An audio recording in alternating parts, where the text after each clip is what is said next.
Hello YouTube, and probably Arc Raiders players. I come to you today with a video. I find this video to be important enough to make to upload to a channel I basically don't use. I might start using it though.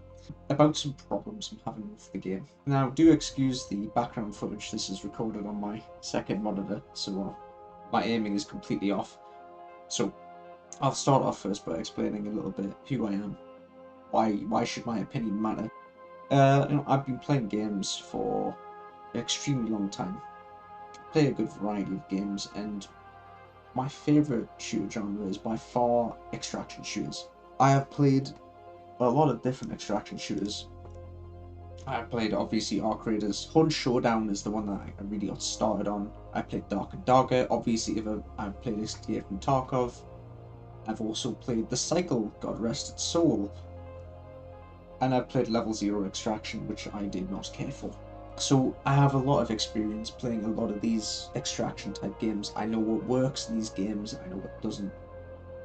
And I'm seeing a lot of things that don't work in many of these other games that are now repeated in this game. In particularly aspects from the cycle. And I'll get to that later on in the video when I talk about the problematic parts about the game. So I'd first like to talk about though, this comes from a place of goodwill. I ain't hating the game. I actually really like the game and I want it to succeed and I want it to be better. So I'll talk about, what does this game do right that the other extraction shooters just can't get right, no matter how hard they try. First off, obviously, is the free loadout.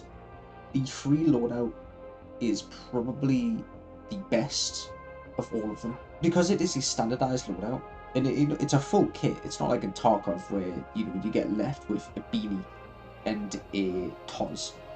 You can actually fight people with this kit, so you're not completely helpless, which is a huge deal in these types of games. Because if you're just a scav and you don't, you see that every kit you get is pointless, you never fight, and so all you do is rat. And I think making people, obviously ratting is a fine playstyle. I have nothing to do with rat. I have no problems with rat. My issue is when that is the best optimal play because you cannot do anything. That is a problem. As well, these free loadouts, they don't have a cooldown, so you can get back into the match quick as you can get put out of the match. And in games like this where failure is so quick, so swift, having that quick get back in mechanic is huge for you know the casual audience, which is definitely what this game is aimed at. It's definitely aimed at a more casual audience.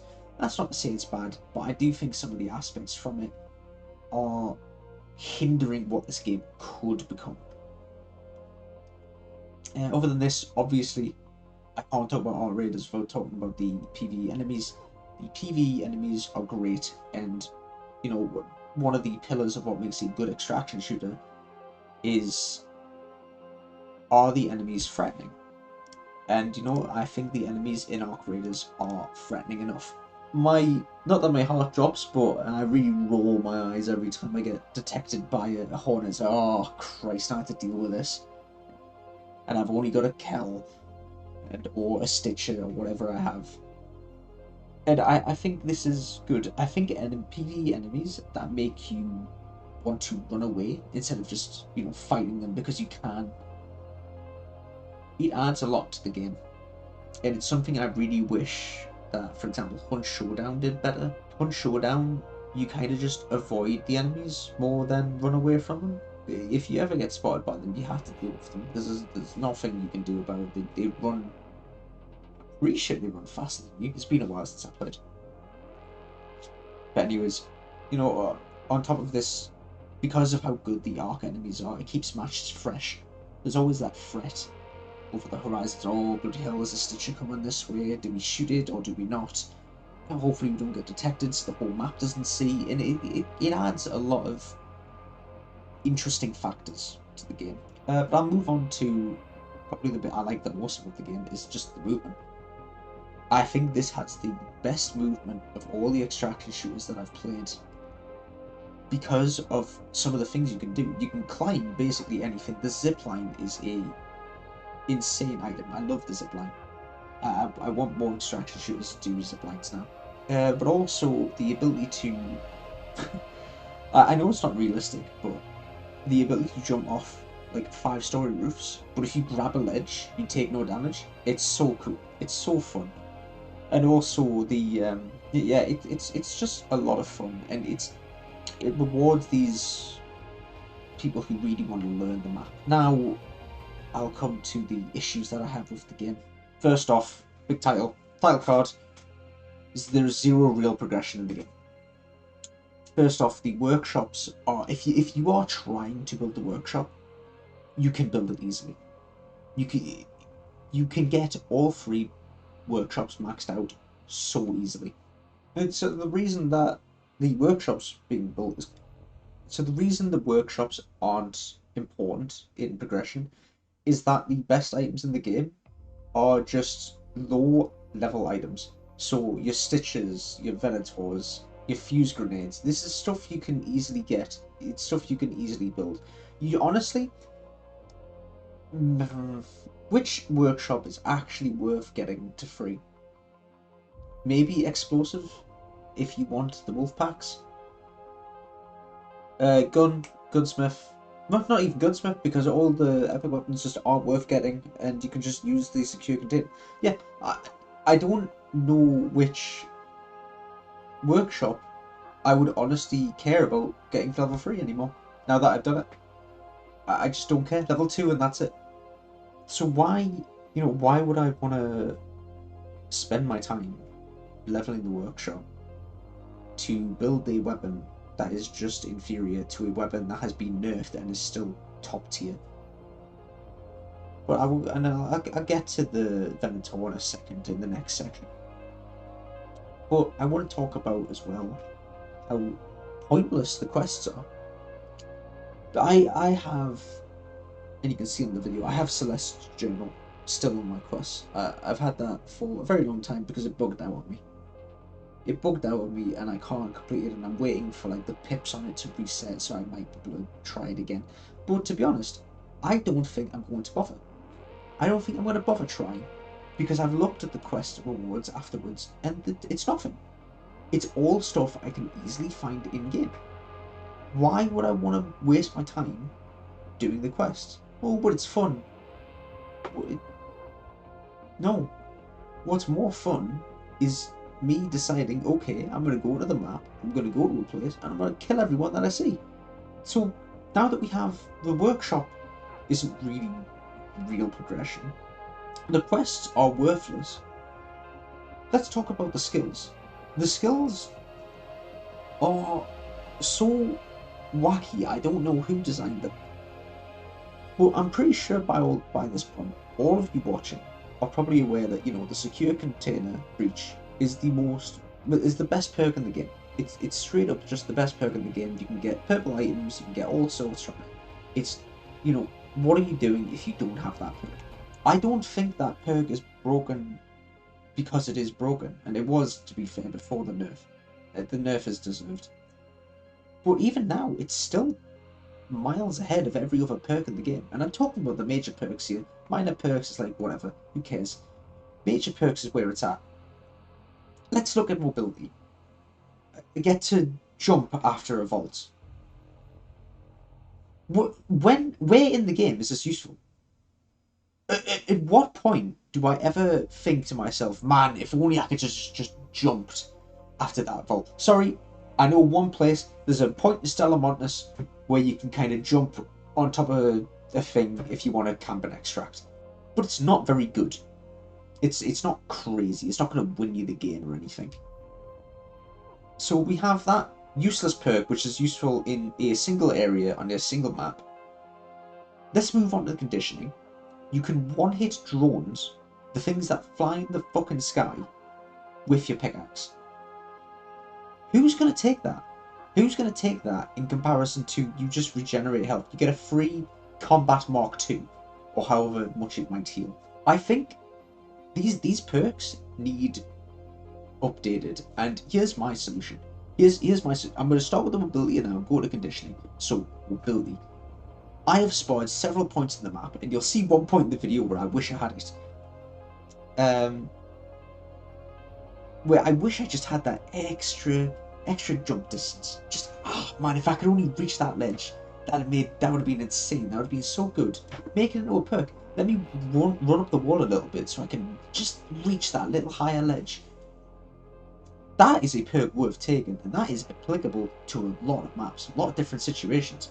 I think if you did that and allowed people to respec, of course, I don't know why you don't, you would have a good variety of builds, and not everyone would just be taking the secure containers because that is the only thing that has impact. Moving on to conditioning, instead of it just being you one-hit drones and turrets with your melee weapon, let me throw it. Let me throw it, and if I hit, and you know, on top of being able to one-shot the drones and the turrets, if I hit a player, I get to knock them down, which then gives me a chance to pull out my gun and put some rounds into them. I like my risk-reward playstyles, and I think if you're willing to risk throwing your hammer at a person to try and knock them over, I think you should be rewarded for it. And of course, you know, you'd have to go over there and pick up the weapon. This isn't Thor's hammer here. And so it's a lot. I think it will be an interesting perk, and I think it would open up people to melee playstyles. It's a last resort if you've got absolutely nothing. So yeah, that's how I'd improve the perk system. I just want these perks to be better so that they actually have a competitive edge against Security Breach.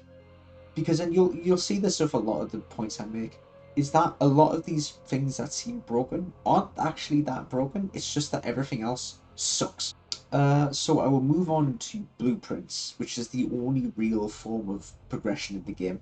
I don't like that you can find blueprints anywhere in the game. I don't like that I can, as a level 1, acquire a Venator blueprint and basically be set for the rest of the game. I don't like that. I think blueprints should be locked behind quest progression. And now, you know, a lot of people might be upset with that, being like, oh, well, I mean, just gatekeeping, or you know, all the people who own no life are going to have all the best gear and there's not going to be a chance for me. That's already the case. That is already the case. Let's not deny it. Because someone brought up, oh, people are hoarding blueprints so that they can just give them to their friends when they prestige, effectively completely bypassing the entire system. And Ninja rightfully pointed out, this is a cringe. Why are we engaging in this exploit? And that's exactly what it is. It is exploit. You are bypassing a system intended by the developers. So this is my solution. His solution was to simply have like a tiered system. So when you progress, you can only unlock blueprints from blueprint tier 2 or blueprint progression 2. So you would have to find the blueprints yourself again, so you can't just be given them. I find my solution much better because it solves both that problem and it solves the problem of people having 0 blueprints, which I know many people are commenting on, about having just 0 blueprints, and then there's people who have basically all of the blueprints. And also, if I get the Patina blueprint one more fucking time, I'm going to uninstall. So that's my initial idea on progression. Let's move on to something which I think is going to really ruffle some feathers here. I think this game needs a one-shot mechanic. I think there needs to be a situation where you can one-shot someone. Now, before you get mad and start typing in the comments, let me explain why one-shot mechanics are actually beneficial for casual players. It is the great equalizer. This game currently is a stat-checking shooting fest, which is why guns like the Stitcher and the Venator 4 are broken, because that's what they are. They are stat-check guns where unless you can kill them faster than they can kill you, you lose. So having a mechanic where if you shoot them in the head, they just fall over dead, it rewards people who have the best aim. Now, I agree, this would be bullshit in the game's initial state because of third person. People can just sit in a corner, poke out, shoot you in the head, you're dead, 0 counterplay. So what is my actual solution to this? My actual solution is once you lose your shield, you can be one hit in the head. And so the benefit of this is that it rewards using the heavy shield. Because right now the heavy shield is worthless. Why would you want to use the heavy shield? It's pointless. It takes a lot of things to recharge. You know, you massively slowed, which is a detriment in games like this. Why would you ever want to take it? Well, with this system, the heavy shield would now be a go-to item to avoid being one-shot, because you're carrying, once again, a light shield. It would also prevent rats and free loadout players from being able to easily kill geared players, because now you have to, instead of just, you know, stat checking them, now you got to get through the shield. Now you got to get through the shield to get that headshot. Meanwhile, they hopefully have good equipment on them, would have a better chance at you because you have a shitty little light shield, and so they just kill your shield, shoot you in the head, you're dead. And so let me explain a little bit more about why it's good for casual players. Currently, as it stands, because I'm speaking from the perspective of someone who's played a lot of trios with his friends. Currently, if you lose one person, you just run. You just run and you never try and engage in PvP again for the rest of the fight, because you being a man down in a stat checking game is basically death, unless the other people can't aim or have had a heart attack at the keyboard. Whereas with, you know, this one-shot mechanic, it gives you a chance to 1v3 because you can insta-down people. I've had plenty of experiences in Tarkov where I've been able to down teams of people because of being able to hit them in the head, and it's fun, it's exciting, it's rewarding, it feels fucking great. And on top of this, before I forget, long-range encounters are completely pointless because of this. Because since it's just a battle of attrition, and the longer range you go, the less damage your weapon does. What's the point? The Osprey is it the Osprey? Whatever it's called. That weapon, that sniper, is completely useless.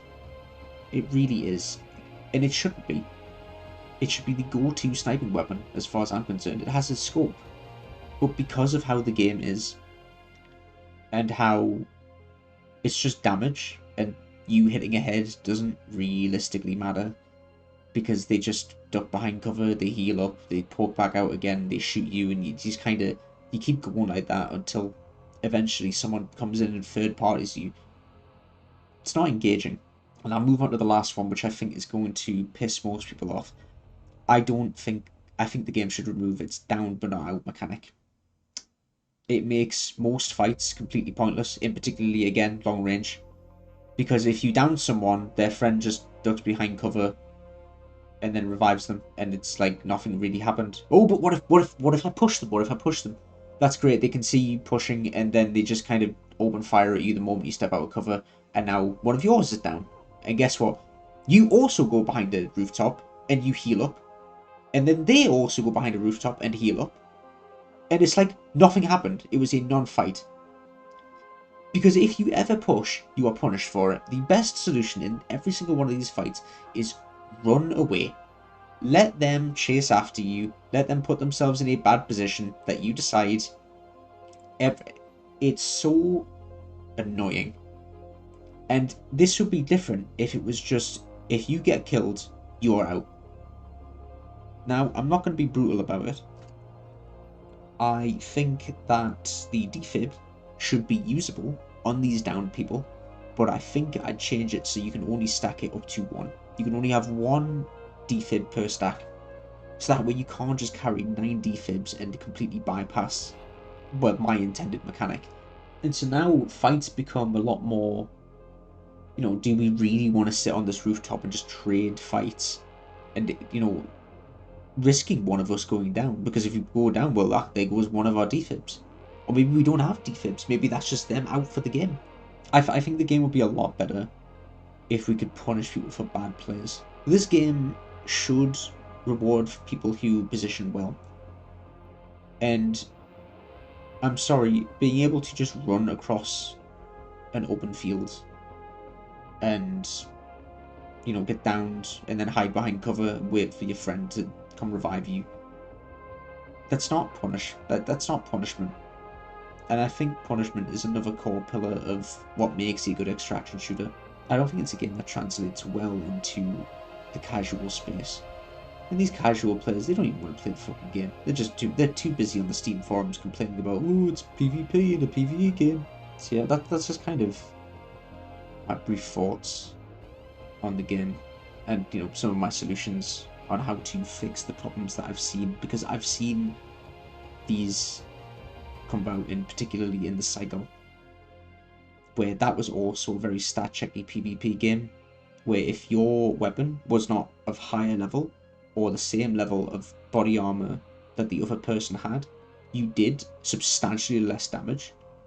And so now you just have people who, they just magdom into you. There's no way to fight back. There's no way I can fight back if I have a bad gun.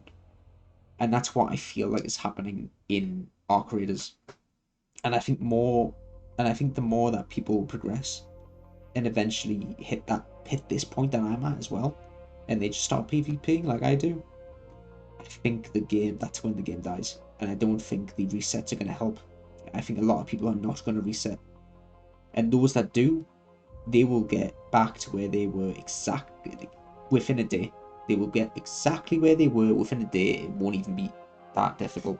Some food for thought. I might start uploading to this channel. I don't know. Give some suggestions of what I could have done better. I probably could have done with writing a better script, or any script, quite frankly. But I'm thinking maybe I upload and talk about things like this that are bothering me. Just different topics. Or maybe I do programming. I don't know. I'll have to think about it. Anyways, in a bit.